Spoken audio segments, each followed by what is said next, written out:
Session खत्म होते होते कल के लिए कुछ रहेगा। यदि हम 8:30 बजे कर रहे हैं, फिर भी ये 9 बजे ही खत्म होगा। हाँ, मतलब अगर किसी को ये समस्या है कि 9 बजे के बाद चलेगा कैसे होगा, तो ऐसा नहीं है। आधे घंटे में ही हम मैक्सिमम कवरेज लेके उसको खत्म कर देंगे। ठीक है, तो शुरू करते हैं। जय गुरुदेव। और अभी तक एक जो भी हुआ वो सीक्वेंस मैं रोज रिपीट करना चाहूंगा, क्योंकि वो उतना इंप्रेशन पक्के बैठते हैं। वरना आगे चलेंगे और पीछे पूरा फ्लैट है। मराठी में कहते हैं पुढे पाठ मागे सपाट, ऐसा नहीं होना चाहिए। इसलिए थोड़ा थोड़ा रोज का समरी आवश्यक है। श्री राम जी का वैराग्य हमने सुना। उन्होंने एकदम सादे शब्दों में कहा है कि इंसान जीवन में हमेशा आनंद और मुक्ति की प्रार्थना करता है, उसके लिए कोशिश करता है, लेकिन जो भी करता है वो प्रयत्न वो सारे विफल होते हैं। तो ऐसा क्या करना चाहिए? वो प्रयत्न कुछ भी रहे, चाहे मटेरियलिस्टिक रहे चाहे स्पिरिचुअल भी रहे। स्पिरिचुअल मतलब दान करेगा, तप करेगा, यज्ञ करेगा, तीर्थ यात्रा करेगा, तो ये सारे प्रयत्न फिर भी काम में नहीं आते। ये सब करने के बाद दुख रहता ही रहता है। तो ऐसा क्या है कि जिससे व्यक्ति एकदम अतिशय आनंद में और मुक्ति की भावना लेकर जिए। और ये मुक्ति कैसे मिल सकती है, मुक्ति क्या है, तो इसका सारा ज्ञान वशिष्ठ ऋषि श्री राम जी को दे रहे हैं। हमने देखा श्री राम जी को ये ज्ञान देते हुए वशिष्ठ ऋषि ने कहा था कि जो भी प्राप्त करना है उसके लिए प्रयत्नों की आवश्यकता है, प्रयत्नों के बिना कुछ भी नहीं होगा। ठीक है, और ये सिर्फ अध्यात्म के लिए ही नहीं, हमारे जीवन में हमें जो कुछ भी करना है उसमें प्रयत्न करना आवश्यक है। प्रयत्नों का नियम भी उन्होंने बता दिया कि आप जो चाहेंगे, जो प्रयत्न करेंगे वही आपको मिलेगा। और अगर नहीं मिल रहा है तो आपके प्रयत्न कम पड़ रहे हैं या सही दिशा में नहीं। इसलिए जो भी संकल्प हम लेते हैं, तो पहले वो संकल्प लेते समय इस बात का ध्यान रहे कि वह संकल्प ये शास्त्रानुसार है, गुरु वचनों के अनुसार है। अगर नहीं है, हम कुछ गलत संकल्प ले रहे हैं, तो डेफिनेटली उसमें फेलियर होने की पॉसिबिलिटी है। इसलिए मैंने ये भी एक छोटी सी टिप दी थी स्टूडेंट्स के लिए, बिजनेसेस के लिए, कि मुझे क्या चाहिए, इसके बदले मैं क्या दे सकता हूँ, लोगों की जरूरतें क्या है, मैं जो कुछ भी कर रहा हूँ उससे किसी को क्या फायदा होगा। यह विचार किया तो आपका संकल्प अच्छा रहेगा। उसमें एक थोड़ी सी क्या कहेंगे धार आती है, उसमें एक अर्थ आता है कुछ। वरना मैं सेंटर में रख के अगर हम कुछ संकल्प करते हैं, तो फिर वो संकल्प सफल होने के चांसेस थोड़े कम होते हैं।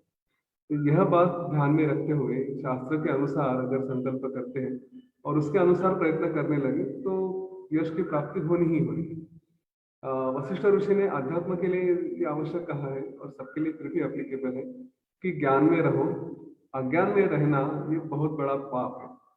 अज्ञान ये सबसे बड़ा दुख है यहाँ पे। तो कुछ भी हो जाए, आप ज्ञान की राह कभी मत छोड़ना, ये उन्होंने एकदम बार बार स्ट्रेस देके कहा है। उसके बाद ये प्रयत्न करेंगे तो शास्त्रानुसार करेंगे। तो श्री राम जी ने पूछा कि कौन से शास्त्र, तो वहां पे उन्होंने ये योग वशिष्ठ का रेफरेंस दिया। ये कहे कि यह शास्त्र आपको सारा ज्ञान देगा और इसी का आप अभ्यास करें, बार बार मनन करें, तो आपको ज्ञान की प्राप्ति अवश्य हो जाएगी। इसके उपरांत वशिष्ठ ऋषि बताते हैं कि अभी प्रयत्न करने के लिए बताया है, तो प्रयत्नों के जो मोक्ष के 4 द्वारपाल हैं, उनमें से किसी एक द्वारपाल से आपने मैत्री कर ली, तो आपके प्रयत्न सफल हो सकते हैं। मतलब प्रयत्न करने के लिए भी कुछ हमें पता होना चाहिए ना, क्या प्रयत्न करें, किस तरह से प्रयत्न करें। तो वहां पे उन्होंने 4 द्वारपाल बताए थे।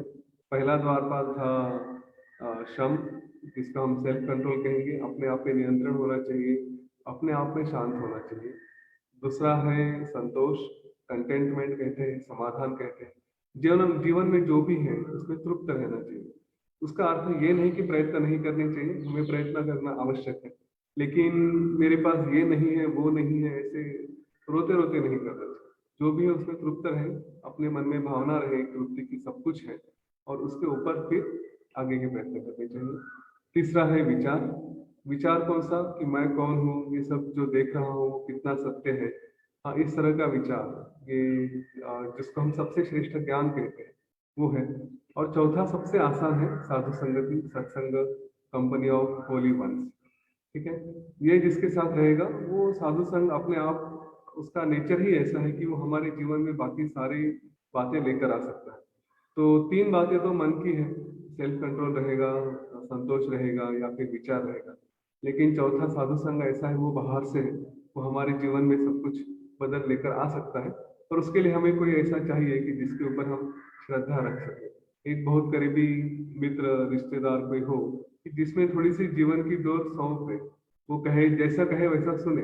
अगर उस समय उसने डांटा बोला कुछ किया तो भी चलेगा, उससे कभी नाराज मत हो जाना, क्योंकि वो हमारे लिए कोई तो कष्ट लेके अपने आप को तकलीफ देते। अब शायद इस लेवल तक कि अपने से दुश्मनी तक बोल ले, लेकिन तब तक जाके भी हमें कुछ तो अच्छी बात देने का प्रयत्न कर रहा है। तो ये चार द्वारपाल हमेशा याद रखें और इनके ऊपर रोज मनन करते हैं कि मेरे जीवन में वैराग्य आया है क्या, मेरे जीवन में मैं प्रयत्न कर रहा हूँ क्या, या फिर ये चार द्वारपाल का उपयोग नहीं कर रहा हूँ क्या। इन बातों का हमेशा ध्यान रखें। इसके बाद फिर मुक्ति के बारे में बताते हैं। वे कहते हैं कि मुक्ति यह उन्हीं लोगों को मिल सकती है जिनमें से, और ये ज्ञान उनको मिल सकता है जिनमें यह मुमुक्षु का एक नॉलेज व्यवहार आ चुका है। वो जो इस तरह से चार द्वारपाल में से किसी एक द्वारपाल के साथ है तो वो उनको डेफिनेटली मिल सकता है। और फिर उन्होंने मुक्ति के बारे में बताना शुरू किया। तो कहते हैं कि यह जगत जो निर्माण ही नहीं हुआ है उसमें फिर बंध कैसा और मुक्ति कैसी। जब हम मुक्ति की बात करते हैं तो हमें पहले अपना बंध डिफाइन करना पड़ता है कि मेरा कहीं तो बंध है। तो वे पूछते हैं कि कहाँ पे बंध है, जब कुछ हुआ ही नहीं, जब कुछ जगत निर्माण ही नहीं हुआ तो कैसे बंध और कैसे मुक्ति। तो इसको थोड़ा और स्पष्ट करते हुए वशिष्ठ ऋषि बताते हैं कि देखिए जब सब खत्म हो जाता है, और कल हमने इस पे विचार किया था, जब सब खत्म होता है, जब कुछ रहता ही नहीं, उस वक्त क्या होता है। यहाँ पे हम कहेंगे ना आकाश है, ना अंधेरा है, ना कोई वस्तु है, ना पत्थर है, ना मिट्टी है, ना गैस है, कुछ नहीं, ना जल है। तो फिर क्या होता है।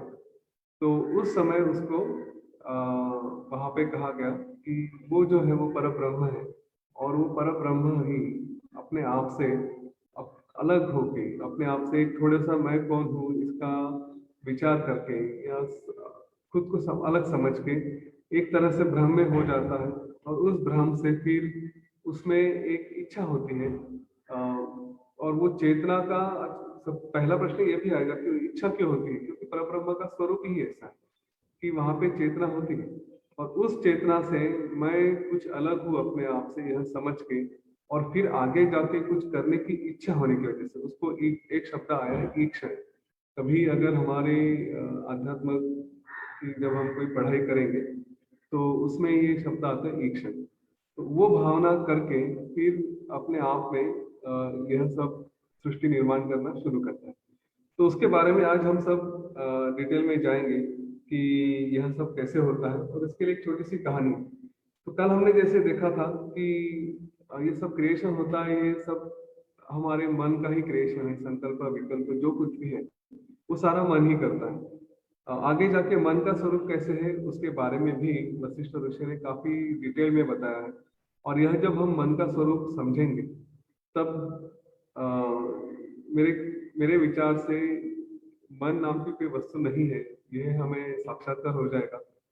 और जब हम दुख की बातें करते हैं कि मेरे मन को दुख हुआ, मेरे मन को दुख हुआ, तो जब कुछ है ही नहीं उसको क्या दुख होगा। हाँ, इस अवस्था में पहुंच जाएंगे और फिर वो सबसे आनंद की अवस्था होती है। ये नहीं कहूंगा कि वो मुक्ति की अवस्था है, लेकिन उसमें फिर भी आनंद काफी होता है। तो यह बात एक्सप्लेन करने के लिए, समझाने के लिए एक कहानी आती है योग वशिष्ठ में शुरू में ही। वो कहानी है आकाशच की। आकाशच की कहानी हम देखते हैं। उससे पहले उन्होंने बताया वशिष्ठ ऋषि ने कि जब तक यह दृश्य है तब तक बंद है, तो दृश्य को छोड़ देना चाहिए। हाँ, और मैं उसके ऊपर फिर से आऊंगा कहानी करने के बाद। लोग यूजुअली दृश्य में फंसे रहते हैं, जो कुछ भी देख रहे हैं उसको सत्य मान के चलते हैं, और उसका ही परिणाम है कि हम फंस जाते हैं। तो आकाशज नाम का एक व्यक्ति था। उसका नाम यह है कि आकाशज, ये जो कहा गया है। देखिए योग वशिष्ठ में ना नाम बड़े सुंदर सुंदर लिए हैं, जिस भी किसी के लिए होंगे वो बड़े सुंदर नाम लिए हैं। थोड़ा अगर उसके उसके ऊपर भी विचार करते हैं तो समझ में आएगा कि उसका कुछ रेफरेंस या उसका कुछ अर्थ है। आकाशज का अर्थ ही है कि जो आकाश में जन्मा है। अभी आकाश में कौन जन्मता है? कोई नहीं जन्मता, लेकिन इसमें कहा गया है कि वो आकाशज था और वो अपने कार्य सब करता था। और वो जब अपने सारे कार्य करता था तो एक समय ऐसा आया कि मृत्यु ने सोचा कि सबकी मृत्यु होती है, इसकी भी होनी चाहिए। और अभी तक ये मेरी नजरों से कैसे बच गया, तो जाके चलो इसको ले लेते, इसकी मृत्यु का समय आ गया है, ऐसे उसने विचार किया। और मृत्यु गया उसके पास, लेकिन कुछ कर भी नहीं पाया। उसने बहुत सारे प्रयत्न किए, उसको आग में डालने की कोशिश की, उसमें पानी में डुबोने का प्रयत्न किया, सब तरह के हथियारों से काटने का प्रयत्न किया, सब किया, लेकिन आकाश को कुछ हुआ ही नहीं। तो वो बड़ा आश्चर्य में पड़ गया कि ऐसे कैसे है? मैं मेरे जीवन में या मेरा जो काम है कि मैंने कुछ भी किया तो वो सफल होता है। और यहाँ पे एक छोटा सा स्टेटमेंट भी आया है कि जिसका जो कार्य होता है वो उसको पार करना चाहिए। जो श्रेष्ठ लोग होते हैं वो अपने कार्य में कभी भी चूकते नहीं, अपनी ड्यूटी बराबर से पूरी करते हैं। तो मृत्यु की ड्यूटी है कि जो भी है क्रिएशन में सबका नाश करना। तो वो अपना प्रयत्न करता रहा, लेकिन विफल हो गया। जब वो विफल हो गया सारे प्रयत्न करने के बाद, तो फिर वो मृत्यु यमराज के पास चला गया और उसने यमराज से पूछा कि हे यमराज, यह व्यक्ति है जिसे मैं समाप्त करने का प्रयत्न कर रहा हूँ और इसको कुछ भी नहीं हो रहा है। तो इसका क्या कारण है? इतने समय से मैं प्रयत्न कर रहा हूँ, कुछ भी करो कुछ नहीं होता इसको। तो आपको आश्चर्य लगेगा, यमराज का जो पहला वाक्य है इस उत्तर में, इसके उत्तर में, वो बड़ा सुंदर है। उन्होंने कहा कि व्यक्ति की मृत्यु का कारण उसके कर्म होते हैं। ठीक है, अब तुम जाके इसके कर्म ढूंढो और उसके कर्मों के अनुसार इसकी मृत्यु होगी। तो आकाशज के कर्म ढूंढने के लिए अ, यम मृत्यु देवता गए। उन्होंने देखा इसके कर्म क्या है, तो पता चला कि इसके कोई कर्म ही नहीं है, यह सिर्फ जन्मा है। और ये कोई जो भी कार्य करेगा उसमें कोई उसका शरीर का या किसी कोई भावना है ही नहीं। और अगर कोई कर्म है ही नहीं तो फिर उसकी मृत्यु कैसे हो सकती है? यह बात थोड़ी और विस्तार में, मैंने बाकी भी कुछ जगह रेफरेंसेस पढ़े तो उसमें थोड़ा विस्तार में बताता हूँ कि कर्मों के बारे में भी कहीं रेफरेंस आता है। हम जब कहते हैं कि कर्म है, तो कौन से कर्म होने चाहिए, कौन से कर्मों के बारे में विचार होता है, मृत्यु क्यों होती है? ऑफकोर्स इसमें पूरे डिटेल में बाद में लीला सरस्वती का प्रकरण है, मंटप आख्यान कहते हैं उसको। तो उसमें मंटप के आख्यान में, कहानी में ये आती है। यहाँ पे हम देखेंगे कर्मों के बारे में। तो हमारे साधारण तीन तरह के कर्म कर्म कहे गए हैं। एक है संचित कर्म, दूसरे है प्रारब्ध कर्म और तीसरे है आगामी कर्म। तो संचित कर्म ये सारे जन्मों का हमारा पैकेज है। हमने अभी तक जितने जन्म लिए हैं उनके जो जो भी कर्म है उसके जो परिणाम होते हैं वो रहेंगे संचित कर्म। अभी भगवान थोड़ा दयालु है, तो वो बोलता है कि सारे, अब जन्म लिया तो ये सारे के सारे कर्म का पैकेज एक साथ में भेज देंगे, इतना एक साथ मत भुगतो, थोड़ा इंस्टॉलमेंट्स में उसको भुगतना है। फिर क्या कहते हैं कि इस जन्म में कुछ हमारे कर्मों के फल उनको बंडल करके हमारे साथ दे देते हैं। तो वो जो इस जन्म का पैकेज है वो है प्रारब्ध कर्म। इस जन्म में हमको उनको भुगतना है। और प्रारब्ध कर्म ये कैसे छूटते हैं? तो वो केवल भोगने से ही छूटते हैं, उसको कोई कुछ ऑप्शन नहीं है। अगर मेरे जीवन में बीमार पड़ना है, मेरे जीवन में कुछ सफरिंग है, तो वो होता ही रहेगा, उसको कोई चॉइस नहीं होता। और ये कोई भी रहे, कितने भी ज्ञानी रहे, कुछ भी रहे, जीवन मुक्त भी रहे, तो भी उनके जीवन में एक भोग तो आने ही, उनको भुगतने पड़ेगा। तो ये प्रारब्ध कर्म है। आगामी कर्म और संचित कर्म ये इनके इनके लिए थोड़ा सा छूट है, क्योंकि ज्ञान में अगर रहेंगे तो आगामी कर्म हमारे होंगे नहीं। मतलब जो हम कर्म अभी कर रहे हैं या आगे करने वाले हैं, तो उनका वो तो हमारे साथ नहीं रहेंगे। ज्ञान में रहेंगे तो पता चलेगा कि मुझे कुछ करना ही नहीं है, ये शरीर जैसे जीवन जीवन जी रहा है वैसे जिएगा, जो भी होगा उसको केवल एक हैपनिंग है करके देखूंगा। और जो प्रयत्न कर रहा हूँ वो प्रयत्न केवल शरीर है इसलिए कर रहा हूँ, मुझे कुछ अचीव करने के लिए प्रयत्न नहीं करते। मुझे अगर एक कंपनी खोलनी है, मुझे अगर कुछ बिजनेस करना है, मुझे अगर कोई आईपीएस ऑफिसर बनना है, तो सिर्फ एक शरीर है, करना है, जीवन है, इसको ऐसे ही एक डेड बॉडी की तरह छोड़ के बिहेव करने के बदले कुछ तो किया जाए। और वो भावना रख के हम जब कुछ कर रहे हैं, ना उसमें हमारी कोई अटैचमेंट होती है, ना वो कर्म करते हुए हमारी वो जो षड्रिपु होते हैं वो हमारे जीवन में नहीं आते, तो फिर स्वाभाविक है कि कुछ कर्म कर ही नहीं रहे। आज भी अगर कुछ करेंगे तो केवल गुरु कृपा है, उनकी आज्ञा है इसलिए कर रहे हैं, वरना तो हमें कोई इंटेंशन ही नहीं कुछ करने का।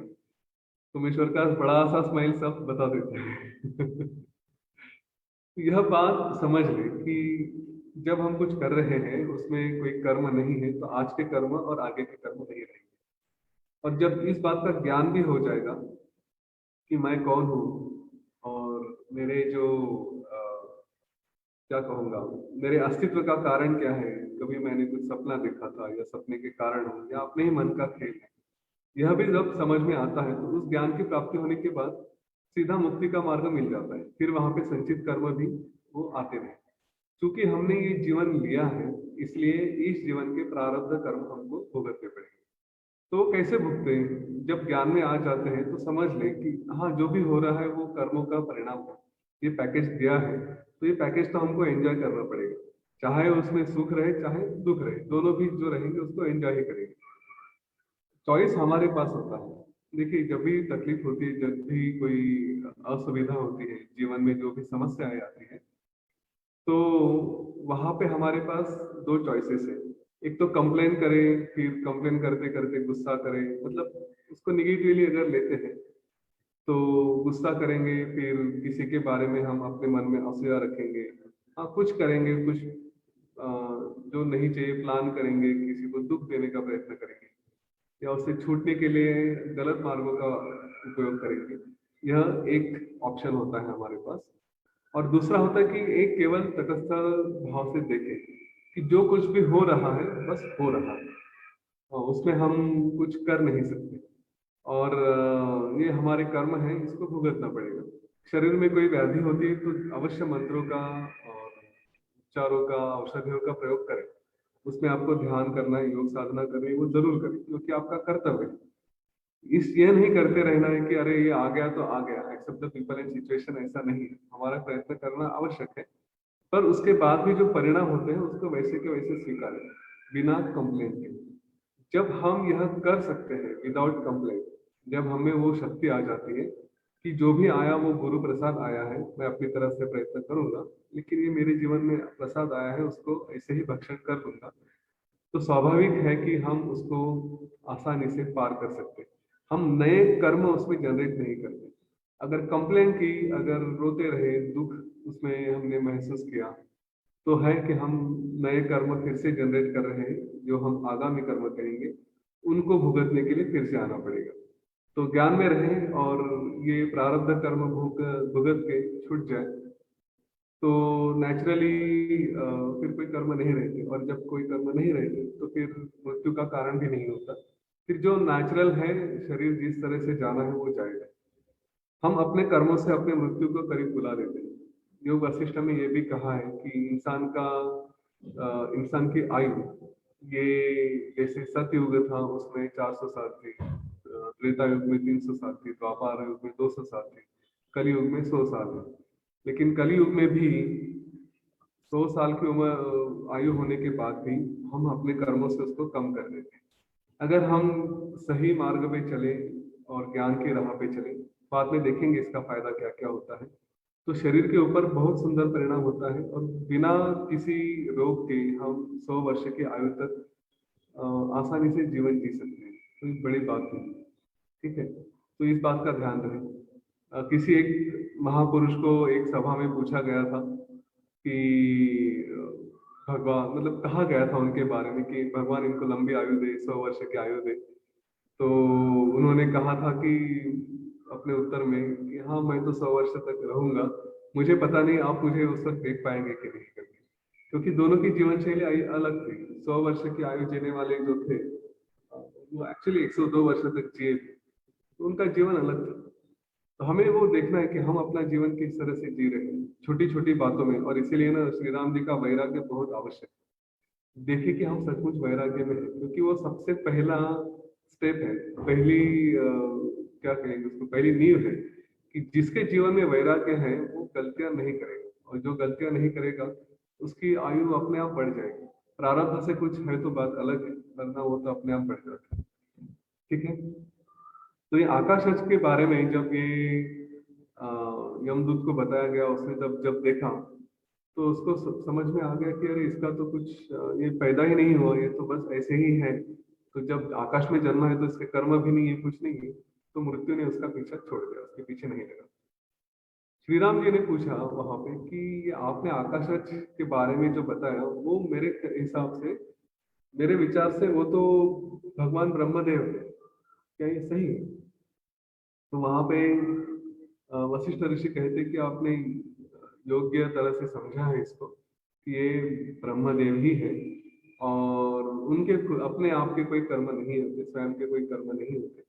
वे अपने आप से ही आते हैं और अपनी सृष्टि की रचना करते हैं, अपने कर्म करते हैं। पर जब भी वो जो भी कर रहे हैं, ये पूरा क्रिएशन बनाते हैं, तो उसके पीछे उनका कोई उद्देश्य नहीं होता। वरना तो इस सृष्टि में जो भी होगा उसके लिए सब उन्हीं को जिम्मेदार समझा जाएगा।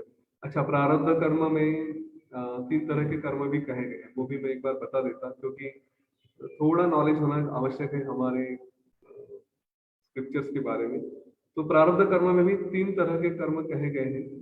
एक है अ, इच्छा के, जो हमने जानबूझ के करते हैं, हमें पता है कि हम गलती कर रहे हैं करके, वो हमारी इच्छा के कर्म होते हैं। दूसरे अनिच्छा के कर्म होते हैं कि गलती से हमसे कुछ हो जाता है, राह चलते चलते हमारे गाड़ी पे या हमारे पैरों के नीचे कोई जीव जंतु आते हैं, कोई हत्या हो जाती है, ऐसे कुछ होते हैं। तो वो अनिच्छा से हमें पता नहीं होते, ऐसे भी कुछ कर्म होते हैं। और तीसरे कर्म है कि जो परेच्छा की तरफ से होते हैं, हमारी कोई इच्छा नहीं होती लेकिन किसी और की इच्छा होती है, तो वो हमें भी बांध के रखते हैं। इसलिए कभी कर्जों में मत फंसना, ये कहा गया है कि क्योंकि हम अ, हमने किसी से कर्ज लिया है, किसी को कर्ज दिया है, तो उसकी भावना उस पर फंसी रहती है, तो उसकी इच्छा होती है कि वो कुछ करे या अपने पैसे ले ले, तो वो हमको भी बांध के रखता है। इसलिए व्यवहारों में थोड़ा इस बात का ध्यान रखें, तो सामने वाले को बताए कि भाई तू भी फंसेगा, मुझे भी फंसाएगा। ठीक है, तो इस बात का थोड़ा विचार करते हैं। मुझे शायद ये प्रश्न आ सकता है बाद में कि जो हमारी अनिच्छा होती है उसके लिए हम जिम्मेदार कैसे होते हैं।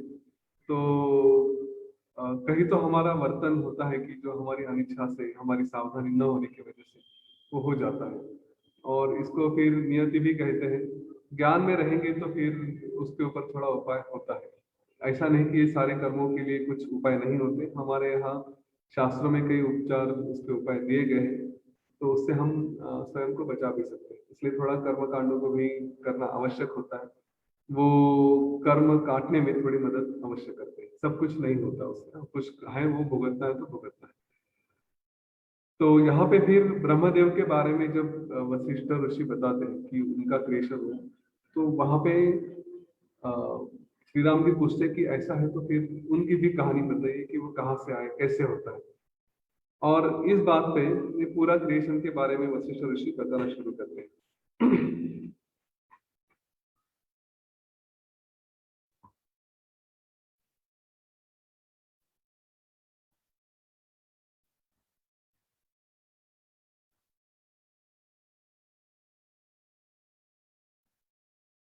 वशिष्ठ ऋषि बताते हैं कि ये ब्रह्मदेव, इनका इनका सिर्फ आतिवाहिक शरीर है। दो तरह के शरीर होते हैं सबके, हमारे भी। एक होता है आतिवाहिक, जिसको सूक्ष्म शरीर कहते हैं, और जो हमारे मृत्यु के बाद जो फिर भी रहता है। और दूसरा है भौतिक शरीर, आधिभौतिक, जो हम ये देख रहे हैं। ब्रह्मा का सिर्फ आतिवाहिक शरीर ही होता है, उसको कोई बाकी दूसरा शरीर नहीं होता, उसका कोई दूसरा अस्तित्व नहीं होता। और इसके लिए जो आतिवाहिक शरीर में ये सारी बातें आती है, उसमें मन होता है, चित्त होता है, एक 16-17 तरह के कंपोनेंट्स, 5 ज्ञानेंद्रिय, 5 कर्मेंद्रिय, 5 जिसको हम सेंसेस कहते हैं, वो पंच प्राण, और वो लेके फिर बुद्धि और मन, यह लेके हमारा जीव बनता है, तो वो उसको हम सूक्ष्म शरीर कहते हैं, आदिवाहिक शरीर कहते हैं। इसके बारे में आगे जाके हमको फिर से डिटेल में देखना है। अब यहाँ बताते हैं कि ये जो सब कुछ देख रहे हो, जो भी ये सब जीवन देख रहे हो, इसका क्रिएशन का पूरा मार्ग बताते हैं।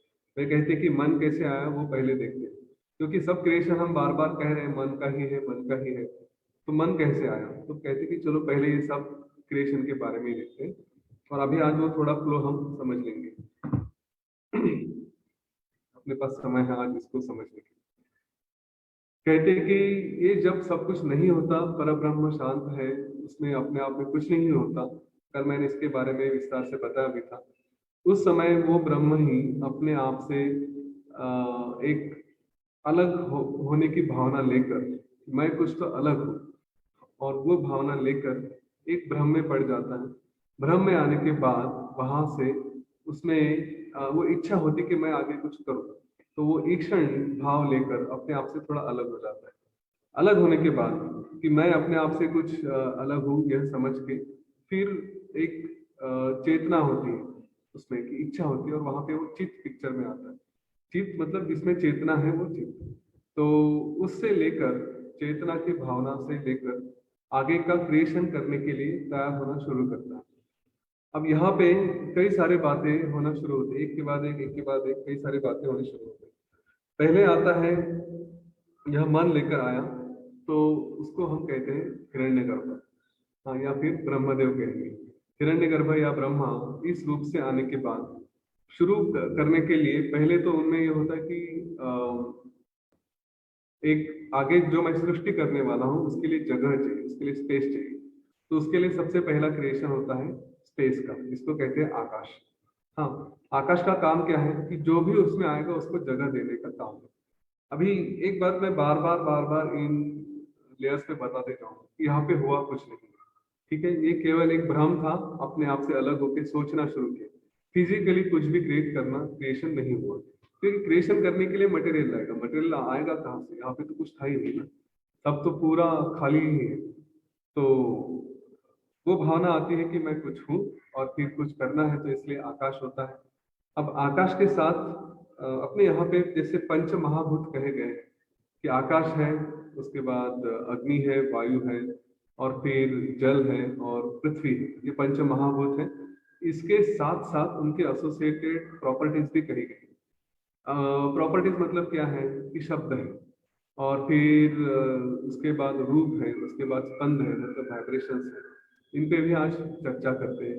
फिर रस है, और फिर गंध है, और ये सारे हमारे सेंसेस से एसोसिएटेड है। वो भी ये थोड़ी इंफॉर्मेशन के ही रूप में है, लेकिन हमारे शास्त्रों के बारे में थोड़ा ज्ञान होना आवश्यक है, इसलिए आज इस पे बहुत ज्यादा डीप में नहीं जाऊंगा, थोड़ा ही टच करूंगा। लेकिन एक जानकारी होनी चाहिए कि क्या होता है वास्तव में। यह सब जान के हमें कोई फायदा नहीं है, ठीक है? ये कैसे हुआ, क्या हुआ, इससे आज के लेवल पे कोई फायदा नहीं।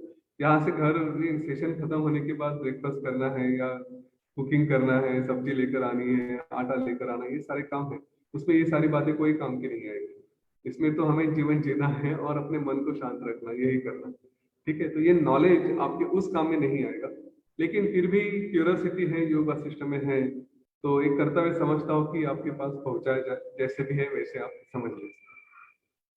आकाश ये पूरा शून्य रूप से होता है, और उसके बाद फिर आकाश के साथ साथ अहंकार भी होता है कि मैं हूं करके, और उसके साथ काल भी आता है। तीनों बातें एक के बाद एक, या यूं कहीं एक साथ ही आती है। आकाश का निर्माण हुआ, आकाश में कुछ किसी वस्तु को निर्माण करना है, तो कौन करेगा? तो वो जो करेगा उसमें अहम का भाव होना चाहिए कि मैं कर रहा हूँ करके, इसलिए वो अहंकार भी आता है। और जब करेगा तो उसके लिए एक के बाद एक ऐसी कल्पना होने की वजह से फिर समय भी आएगा कि अभी हुआ, ये बाद में हुआ, है ना? ये सारी संकल्पनाएं आने के लिए काल भी आता है। तो ये तीनों मिला के आकाश, जो सूक्ष्म आकाश है, जो अहम का भाव है, और जो काल का भाव है, ये तीनों भाव मिला के फिर उसको कहते हैं हिरण्यगर्भ। और ये सारे जगत का बीज है, जो भी बाद में क्रिएशन होता है इसका बीज इन तीनों में मिला के होता है। आज भी आप सब कुछ देखते हैं, तो यह जगत में आकाश है। इस जगत में हम देखते हैं कि अहंकार होता है हम सब में, और फिर हम सब में वो एक हमें काल का भी अनुभव होता है कि हम आज है कल है, हाँ, ये सारी बातें हम करते हैं। ये तीनों बातें इस जगत का बीज है, उससे ही ये जगत निर्माण होता है। और उसके बाद फिर ब्रह्मदेव पूरी सृष्टि का निर्माण करते हैं। फिर आज जो हम देख रहे हैं वो सृष्टि का सारा क्रिएशन उन्हीं के वजह से होता है।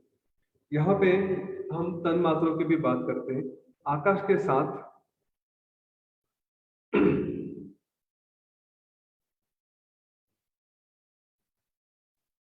आकाश के साथ आता है शब्द तन्मात्र।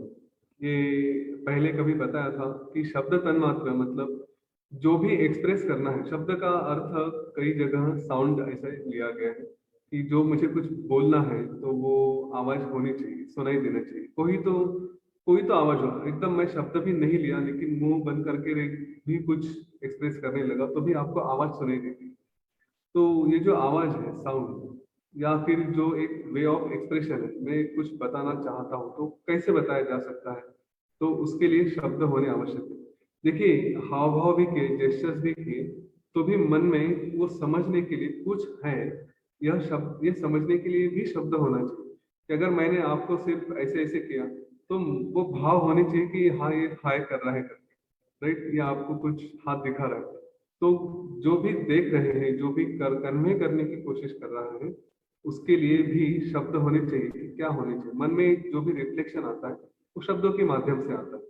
तो इसीलिए पहले वो शब्द तन्मात्र आकाश के साथ आता है। अभी कुछ शास्त्रों में ये उल्टा कहा गया है, ये भी आप समझिए। हम जो पढ़ रहे हैं वो वेदांत का भाग है, लेकिन कुछ कुछ शास्त्र होते हैं जैसे सांख्य है, न्याय शास्त्र है, दर्शन जिनको कहा गया है, उनमें उल्टा कहा गया है। उनमें कहा गया है कि पहले शब्द तन्मात्रा आता है और उसके बाद फिर आकाश आता है। तो हम चूंकि एक मार्ग पकड़ चुके हैं तो हम कहेंगे कि आकाश और उसके बाद शब्द तन्मात्रा। अब ये तन मात्र क्यों कहा गया है? क्योंकि वो सूक्ष्म है। मात्र मतलब उसका रूप है, और तन मात्र इसलिए कहते हैं कि वो एकदम सूक्ष्म है, सटल है। और इसलिए शब्द ये एकदम सटल होता है। शब्द हमें हम दिखाई नहीं देते, शब्दों का अनुभव कर सकते हैं पर हम शब्द देख नहीं सकते। तो आकाश के साथ शब्द तन्मात्रा आता है। उसके बाद फिर वही आकाश एक भावना करता है कि यहाँ पे कोई स्पंद हो, वाइब्रेशन हो, कुछ समझ में आ जाए कि कोई है करके। तो फिर उसका रूप होता है वायु। फिर वायु आते हैं, और यह वायु जो हम आज के वायु की बात करते हैं इस वातावरण में, यह वो वायु है, ये वायु रूप अलग है। हाँ, तो ये वायु का जनरेशन दो स्टेप पे होता है। एक पहला वायु जो आकाश में स्पंद के रूप में आता है, और उसके बाद फिर जब क्रिएशन शुरू होता है तो दूसरा वायु आता है। तो उस समय कहा गया है कि करीब 49 तरह के अलग अलग वायु है। उनके नाम क्या है मुझे पता नहीं, लेकिन कहा गया है कि ऐसे होते हैं। और वह वायु से एसोसिएटेड है वाइब्रेशन से। तो हम अपने शरीर में, और इसी को प्राण शक्ति कहते हैं, और उसी को फिर जीव कहा जाता है। यह हमारे शरीर में जो वायु है वही उसी का संदर्भ है कि वो प्राण शक्ति है। हम क्यों कहते हैं कि किसी का जीवन समाप्त होता है, तो कैसे समाप्त होता है? तो जब वो सांस नहीं ले सकता। श्वास नहीं ले सकता मतलब उसके शरीर में वायु का जो चलन वलन है, जो जा रहा है अंदर बाहर, वो वायु नहीं है, और इसीलिए उसको निर्जीव कहा जाता है। तो वायु का अर्थ ही है वाइब्रेशन, स्पंद। और इसीलिए हम जब प्राणायाम करते हैं तो प्राणायाम कैसे करते हैं? हम अपने श्वास को, उसी वायु को हम नियंत्रण में करते हैं, और उसी के माध्यम से प्राणायाम करते हैं। तो हमारा क्रिएशन जब हुआ है उसमें यही कहा गया है कि वायु, यह हमारा प्राण के स्वरूप में रहेगा। हम जीवित रहेंगे तो प्राण है, मतलब वायु है, और नहीं है तो नहीं। और यहाँ पे एक थोड़ा सा हट के टॉपिक है, लेकिन फिर भी टच कर देना चाहता हूँ, क्योंकि हम में से काफी लोग कुछ कुछ आर्ग्यूमेंट्स में कहीं कहीं कम पड़ जाते हैं। वो आर्ग्यूमेंट होता है वेजिटेरियन नॉन वेजिटेरियन के बारे में। टिपिकली जो बहुत शुद्ध शाकाहारी होते हैं वो कहते हैं कि हम, किसी में जीव होता है तो उसको, जीवन को नष्ट करना, उसको खाना, खत्म करना, ये बातें स्वाभाविक नहीं होती। हम किसी की हत्या नहीं करनी चाहिए। तो काउंटर आर्ग्यूमेंट के लिए, जिसमें कुछ दम नहीं है लेकिन फिर भी करने के लिए आर्ग्यूमेंट करते हैं कि आप सब्जियां तो खाते हैं, वेजिटेबल्स तो खाते हैं, तो क्या उनकी हत्या नहीं होती? क्योंकि उनमें भी तो जीवन होता है। इस तरह से हमको आर्ग्यू किया जाता है, और कभी कभी फिर फंस जाते हैं कि अरे इसमें तो बात है, आर्ग्यू नहीं कर सकते। तो आपके आर्ग्यूमेंट के लिए बता देता हूँ कि जीवन की जो डेफिनेशन है, जो परिभाषा है हमारे शास्त्रों में, उसमें ये कहा गया है कि जिसमें वायु का चलन वलन है, जिसमें वायु प्रवाहित हो रहा है, जो सांस ले रहा है, हाँ मतलब खाली ब्रीदिंग, मतलब पन्नों से ब्रीदिंग करके लेना वो नहीं, इसके पूरे इसमें वायु है, तो वो उसको जीव कहा गया है। तो पेड़ों में श्वसन ये सिर्फ पन्नों के लेवल पे होता है, और वहीं से उसके बाद तो सारा रस प्रवाहित होता है। जीवन में हर क्षेत्र में नाड़ियों के द्वारा सारे जीवों में वायु का प्रवाह जो संचालन होता है, इसलिए उसको जीवन कहा गया है। पेड़ों को जीव नहीं कहते शास्त्र के द्वारा। हाँ, साइंस ने ये ब्रीदिंग करते हैं ऐसा प्रूव किया है, लेकिन वो ब्रीदिंग सिर्फ पन्नों के लेवल पे, उसके बाद नहीं है। तो क्या पन्नों में जीव है या नहीं है, तो उसका अर्थ किस कारण है वो समझा जाना चाहिए। ये पूरा जीवन एक वस्तु जिसमें हम कहते हैं कि इसको हम अगर काटे कुछ ये करें तो फिर से नहीं क्रिएट हो सकते, और पेड़ पत्तों के बारे में ऐसा नहीं है, तो इसीलिए वो जीव नहीं कहे जाते। इस बात का ध्यान है। सजीव उसी को कहेंगे जिसमें वायु का संचलन हो रहा है। यह कहने के बाद शब्द तन्मात्रा, स्पंद तन्मात्रा, उसके बाद फिर आता है कि वही चित्त, वही शक्ति, वही हिरण्यगर्भ, वो उसके बाद फिर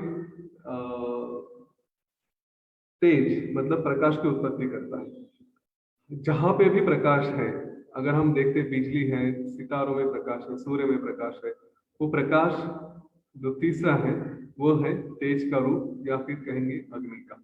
ठीक है, तो उसमें तेज आता है, तेज का हम अग्नि कहते हैं, वास्तव में उसी को सिर्फ तेज ही कहा गया है। तो तीसरा है वो तेज तन्मात्र, उसको रूप तन्मात्र कहते हैं। तो हम जो भी देखते हैं, किसी को भी, किसी व्यक्ति को देखते हैं, कुछ भी देखते हैं, उसका नाम होता है, नाम या रूप, इसको रूप तन्मात्र कहते हैं। उसका जो ओरिजिन है वो कहा गया है तेज, मतलब प्रकाश या अग्नि। तो अभी तक हमने देखा कि आकाश आ गया पंचमहाभूतों में से, उसके बाद हमने देखा वायु भी है, अग्नि भी है, फिर कहा गया है कि जल रूपता, वही अपने आप को जल समझता है, और जल रूप से रस तन्मात्रा आता है। मतलब हमारे यहाँ पे हम जो भी कुछ चखते हैं, जिसका अनुभव लेते हैं, खाते हैं, वो सारा रस तन्मात्रा कहा गया है। और हमारे शरीर में जल होता है, रक्त होता है, ये सारे जो भी जल रूप है वो जल तन्मात्रा में आते हैं। और फिर फाइनली ये सारा और घनीभूत होते, घनीभूत मतलब और सॉलिड होते होते और थिक होते होते फिर आती है पृथ्वी, और उसका है गंध तन्मात्रा। हम जो भी स्मेल करते हैं अपने शरीर में, जितना भी पृथ्वी का रूप है वो सारा उसको कहा गया है गंध तन्मात्रा। तो ये 5 तन्मात्रा, उसके आकार और ये सारी, और जो भी हम किसी चीज को आकार देखते हैं वो है पृथ्वी की वजह से, उसमें पृथ्वी तत्व होता है, इसलिए हम आकार भी देखते हैं।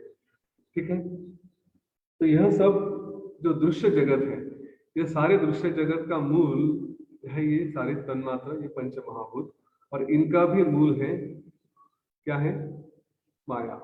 जो भ्रम हुआ है वो माया के रूप में। तो वास्तव में देखा जाए तो इनका उस ब्रह्म, उस ब्रह्मन से, उस भगवान से, उस परमात्मा से कोई संबंध है ही नहीं, क्योंकि उसने अपने आप को जब अलग कर लिया तभी उसके बाद ये सारी बातें शुरू हो गई। हाँ देखिए, प्रवास कितना सुंदर है। मैं कौन हूँ ये समझने के लिए, मतलब मैं हूँ लेकिन मैं कौन हूँ ये समझने के लिए एक इमेजिनेशन, फिर मैं अपने आप को ये करूंगा वो करूंगा, ऐसे करते करते ये सारा क्रिएशन धीरे धीरे धीरे धीरे बनता आया और फंस गए। और जब फंस गए तो फिर से प्रश्न आया, मैं कौन हूँ है ना। तो मैं कौन हूँ से अच्छा मैं वो हूँ करके वापस उल्टा प्रवास करके ये सब बातें एक एक एक एक छोड़ के, देखिए फाइनली हम अगर प्रवास देखते हैं ना, तो आकाश से लेके हम आए हैं कहाँ तक, शरीर तक, पृथ्वी तक। और जब हम ये छोड़ना शुरू करते हैं, अच्छा मैं शरीर नहीं हूँ, फिर मैं मन भी नहीं हूँ, ये सारे हमारे जो सूक्ष्म ये कहे गए हैं, रूप कहे गए हैं, इनका भी एक अपने आप से तन्मात्रा से संबंध है, इनका भी पंचमहाभूतों से संबंध है। तो जैसे कहते हैं मन ये आकाश रूप होता है ना, उसके फिर बाद हम अहम को छोड़ते हैं और फिर अपने आप में जो हमारा सेल्फ है वहां पे जाते हैं। तो ये पंच तन्मात्र भी उसी को एक एक करके एसोसिएट किए गए हैं। तो हम बाद में देखेंगे, तो जब छोड़ते जाते हैं कि हाँ मैं शरीर नहीं हूँ, फिर मैं सांस नहीं हूँ, मैं मन नहीं हूँ, मैं बुद्धि नहीं हूँ। देखिए शरीर मतलब पृथ्वी छोड़ दी, सांस मतलब वायु तत्व को भी छोड़ दिया, ऐसे एक एक छोड़ जाते हो, रूप को छोड़ दिया आपने तो अग्नि छोड़ दिया। हाँ, तो ये सारी बातें अपने महाभूतों के एक एक छोड़ के हम फिर अपने अस्तित्व की तरफ जो प्रवास करते हैं, तो जैसे आए वैसे वापस जाते हैं धीरे धीरे धीरे धीरे, और फिर अपने आप में समा जाते हैं। ये समाधि की जब अवस्था होती है कि जब हम सिर्फ वो चिदाकाश में ही चिदाकाश रूपी रहते हैं। मैं आपको शब्द का अनुभव एक थोड़े अलग शब्दों में देना चाहता हूँ, क्योंकि ये कंसेप्ट कई बार क्लियर नहीं होती। हम जब पूरी तरह से ध्यान में होते हैं, और इतने ध्यान में होते हैं कि जहाँ पे विचार भी नहीं होते, जहाँ पे शब्दों का कोई अस्तित्व ही नहीं होता, इसीलिए उसको निशब्द भी कहा गया है। कि जहाँ पे शरीर और कोई बाकी पंच महाभूतों का हमें ध्यान ही नहीं होता, आकाश रूप भी नहीं होते, उस वक्त सिर्फ है, बस और कुछ नहीं। हाँ, ना विचार है, ना विचारों को काउंटर करने के लिए कोई शब्द भी है। कभी इस समाधि का हम आगे जाके वो एक समाधि का जर्नी है वो देखेंगे, तो उसमें वो अवस्था आ जाती है कि कुछ भी नहीं है और बस शांत है। अपने मन में शांत रहो, मैं हूँ, यह कहने की भी विचार नहीं आते, बस सिर्फ रहते हैं और कुछ नहीं होता। ठीक है, वो जो अवस्था होती है वही हमारा मूल रूप है। तो उस तक जाने के लिए एक, जैसे मैं कौन हूँ से प्रवास शुरू किया, फिर से वो प्रश्न किया मैं कौन हूँ, उल्टा जर्नी शुरू किया। तो को हम से लेकर को हम, और उसका उत्तर आता है सोहम। तो वो सोहम समझने के लिए ये सारा ज्ञान और ये सारा प्रपंच चल रहा है, और इसके लिए ये सारी बातें चल रही है। तो समाधि का अनुभव रोज लेकर, आपने सहज समाधि नहीं किया होगा तो जरूर करें कोर्स, और उसका प्रयत्न करें। कुछ समय में वो अवस्था धीरे धीरे धीरे धीरे आने लगती है। जब उस अवस्था का अनुभव होता है, तो उसके बाद, अवस्था का अनुभव होने के बाद, फिर जब जीवन जी रहे हैं तो एक मन में ना ये आता है कि ये छोड़ो, ये रोज की झगड़े और इसके उठ के वो अवस्थाएं उसी में रहे, और कैसे रहे वो धीरे धीरे समझ में आने लगता है। ज्ञान आपको उस अवस्था तक लेकर जा सकता है, बिना नॉलेज के, बिना ज्ञान के तो होगा नहीं। ठीक है, तो इसकी समरी यही रहेगी कि दृश्य जगत है वो सारा भ्रम है। हमने अभी देखा कि इसको भ्रम कैसे कहा जा सकता है। सारा हम कहते हैं मन का स्वरूप है, मन की वजह से है। तो मन कहाँ से आया? तो पहले जब हम अपने क्रिएशन की बात करते हैं, तो उस क्रिएशन में हम कहीं थे ही नहीं। और ये प्रश्न बार बार मन में आना चाहिए। अगर इसका कंफ्यूजन होता है ये कैसे हुआ या कुछ है, उत्तर मिले ना मिले, आपको इस बात का एक विश्वास जरूर हो जाएगा कि एक समय था जब कुछ भी नहीं था, और जब कुछ भी नहीं था तो ये सब कहाँ से आ सकता है? ये आ ही नहीं सकता। हाँ, आज वैज्ञानिक सारे प्रयत्न कर रहे हैं, बिग बैंग थ्योरी कर रहे हैं, कुछ कर रहे हैं, जाके वो गॉड पार्टिकल ढूंढेंगे, फिर उसके बाद और कोई पार्टिकल ढूंढेंगे, सब कुछ करेंगे। लेकिन इस प्रश्न का उत्तर तो आना ही चाहिए ना कि कुछ आया कहाँ से। और जब हम यह ढूंढेंगे कि क्या कुछ कहाँ कहाँ से आया, मिट्टी थी, पत्थर था आसमान में, उसमें उससे अगर धरती बनी है, गैस बनी, तो ये आए कहाँ से? कहीं तो था, कुछ तो हुआ होगा कि जिसके बाद आए।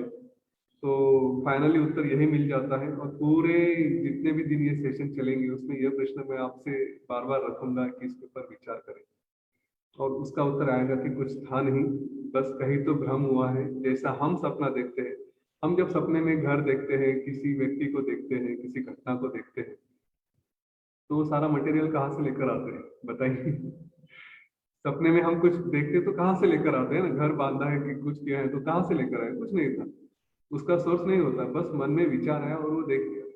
वैसे ही ये स्वप्न जैसे ही है, सब कुछ जो आया है वो कैसे आया नहीं है, ये केवल भ्रम है, केवल स्वप्न है। और एक बार ये दूर हो जाए, इस बात का विश्वास हो जाए बार बार, तो फिर हम फंसेंगे नहीं, पर फिर बंध में नहीं रहेंगे। और जब बंध में नहीं रहेंगे तो, जब बंध नहीं है तो मुक्ति किस बात की? है ना, कोई बंधे नहीं तो किससे मुक्त होंगे? मुक्त होने के लिए बंधे चाहिए। ये जर्नी समझ लें, कुछ निर्माण हुआ नहीं है, लेकिन हमारे ऊपर इतने संस्कार हुए हैं, इतने सालों से बार बार हम उसमें फंसे हैं कि हम उसको मानते हैं कि ये सच है। जब यह विश्वास हो जाएगा कि ये सत्य का कोई कारण ही नहीं है, तब हम वो दृश्य को झूठ मानने लगेंगे, इसको स्वप्न मानने लगेंगे। और यह जब दृश्य को हम असत्य मानते हैं, तो इस दृश्य में जो भी हो रहा है, दृश्य मतलब जो देख रहे हैं, उसमें जो भी हो रहा है उसमें नहीं फंसेंगे। जब नहीं फंसेंगे तो मुक्त हो जाएंगे। बहुत सरल सी बात है। ठीक है, आज यहाँ पे रुकते, 8:30 हो गए शायद। हाँ, तो 8:30 हो गए, यहाँ पे रुकते हैं।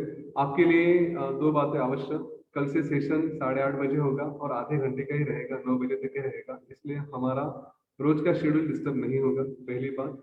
और दूसरी बात, अभी तक हमने जो जो भी पॉइंट्स कवर किए हैं, हाँ, वैराग्य अवश्य होना है, क्योंकि वैराग्य नहीं रहेगा तो हम फंसेंगे। दो मार्ग हैं ये बंधन से छूटने के लिए। पहला कि ज्ञान प्राप्त करें कि ये सब कुछ झूठ है, यह पहली बात, ये ज्ञान होने के बाद हम फंसेंगे नहीं। दूसरा मार्ग है, ये जो भी देख रहे हैं उसके लिए हमारे मन में वैराग्य होना चाहिए, तब भी हम वहां से छूट सकते हैं। तो ये दोनों बातें, ज्ञान और वैराग्य। और अगर आप कुछ कहीं पे शास्त्र में देखेंगे तो इन दोनों के बारे में बार बार कहा गया है। मुझे बुद्ध फिलोसॉफी इतनी पता नहीं, लेकिन जहाँ तक मुझे थोड़ा याद है तो वहाँ पे कहा गया है कि ज्ञान दो वैराग्य दो। हाँ, हमने कई बार ये देखा है, ऋषियों से सुना है कि ज्ञान की प्राप्ति हो, वैराग्य की प्राप्ति हो, दोनों आवश्यक है। ठीक है, तो ये दोनों के ऊपर विचार करें, और अगर हो सके तो नोट्स निकाल के रखें कि ये हुआ है, एक पेपर पे लिखें। ये जो जो भी चार पांच बातें हैं, ये अब हमारा फाउंडेशन है आगे के सारे नॉलेज के लिए। जब ये हमारे साथ रहेगा, इसको रोज पढ़ेंगे, तो नेचुरली हमारी जो अटैचमेंट्स है, हम जिस तरह से वो डोर है जो बांध के रखते हैं हमको, वो भी टूट जाएंगे। ज्ञान के मार्ग से भी टूटेंगे और वैराग्य के मार्ग से भी टूटेंगे, हम कहीं फंसेंगे नहीं। ठीक है, तो यहाँ पे रुकते हैं, फिर कल सुबह 8:30 बजे मिलेंगे। जय गुरु।